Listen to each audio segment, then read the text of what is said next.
गुरुचरित्र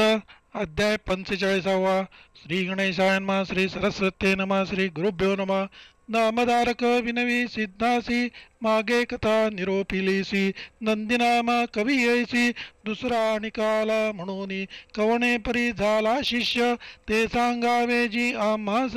विस्तार करुनी आदि अंतास कृपा करुनी दातारा सिद्ध म्हणे नामधारका सांगो तू ते कथा ऐका आश्चर्य झाले कौतुका श्री गुरुचरित्र अति गोड गाणगापुरी असता गुरु ख्याती झाली अपरांपरू लोक येती थोर थोरू भक्त बहुत जाहले नंदीनामा कवी होता कवित्व केले अपरिमिता समस्त लोक शिकती अमृता प्रकाश झाला चौराश्री ऐसे असता एके दिवसी देखा श्री गुरु सिनेले भक्ते एका आपुले घरी शोभनदायका म्हणून नेले आपुले ग्रामा हिप्परगी म्हणजे ग्रामासी नेले आमचे श्री गुरुसी पूजा केली तेथे बहुअसी समारंभ थोर झाला तया ग्रामी शिवालय एक नाम कल्लेश्वर लिंग एक जागृत स्थान प्रख्यातनिक तेथे एक द्विजवर सेवा करी तया नाम नरहरी लिंग सेवा बहु करी आपण से कवीश्वरी नित्य करी पाच कवित्वे कल्लेश्वरा वाचुनी आणि कनाणी कदा वचनी एक चित्ते एक मनी शिवसेवा करीतसे समस्त लोक त्यासी म्हणती तुझे कवित्वाची असे ख्याती श्री गुरुसी कवित्वावरी प्रीती गुरुस्मरण करी तू काही त्यांसी म्हणे तो नर कल्लेश्वरासी विकले जिव्हार अन्यत्र देव अपार नरस्तुती मी न करी ऐसे बोलोन आपण गेला देव पूजे कारण पूजा करिता तत्क्षण निद्रा आली तया तुझ्या नित्य पूजा करून आपण कवित्व करी पार्वती रमणा ते दिवसी अपरिमाण निद्रा आली तया देखा निद्रा केली देवांत देखता जाहला स्वप्नांत लिंगावरी श्री गुरु वैसत आपण पूजा करीतसे लिंग न दिसे श्री गुरु असे आपणासी पुसती अर्षे नरावरी तुझी भक्ती नसे कागात आमुते पूजितोसी षोडशोपचारेसी आपण पूजा करी स्थिरमनी ऐसे देखो निया स्वप्न जागृत झाला तो द्विज विस्मय करी आपुले मनी म्हणे नरसिंह सरस्वती शिवमुनी झाला असे अवतरोनी आपण निंदा त्याची केली हाची होय सद्गुरु त्रयमूर्तीचा अवतारू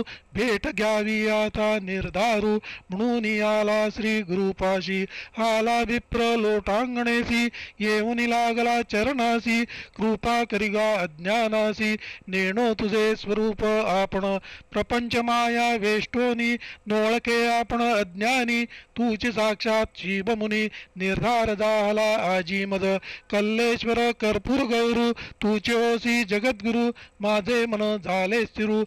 तुझे चरणी विनटलो तूची विश्वाचा आधारू शरणागता वज्रपंजरू चरणकमळ वास भ्रमर ठाकून आलो अमृत प्यावया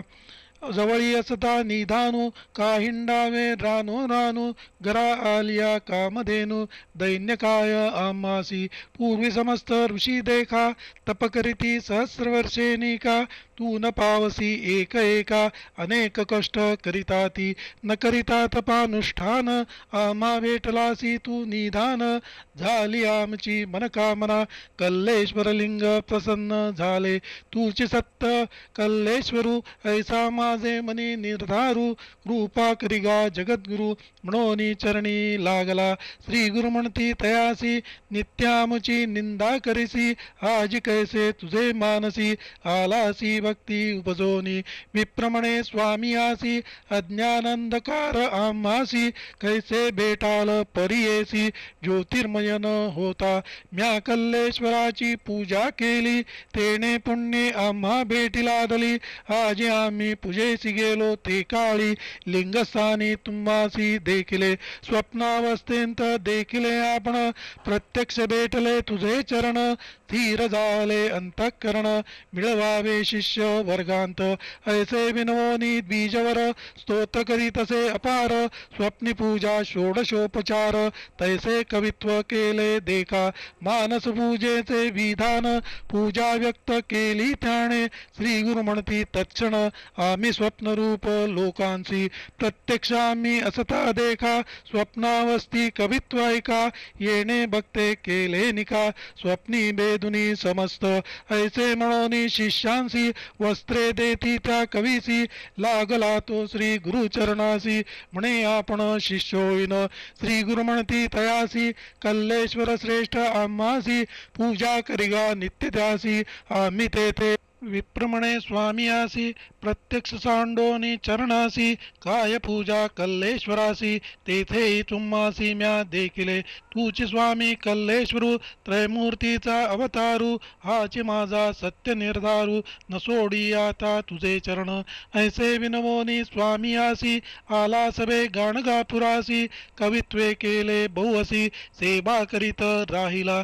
सिद्ध म्हणे नामधारकासी कवीश्वर दोघे श्री गुरुपाशी आले येणे रीतीसी भक्ती करीती बहुवस म्हणे सरस्वती गंगाधरू ज्यासी प्रसन्न होय श्री गुरु त्याचे घरी कल्पतरू चिंतिले फळ पाविजे कथा कवीश्वराची ऐसी सिद्ध सांगे नामधारकासी पुढील कथा विस्तारेसी सांगेल सिद्ध नामधारका इति श्री गुरुचरितामृते परमकथा कल्पतरौ श्री नृसिंह सरस्वती उपाख्याने सिद्ध नामधारक संवादे नरहरिकवीश्वर पुरप्राप्ति नाम पंचचत्वारिशोऽध्यायः श्री गुरुदत्तात्रेयार्पणम् अस्तु श्री गुरुदेव दत्त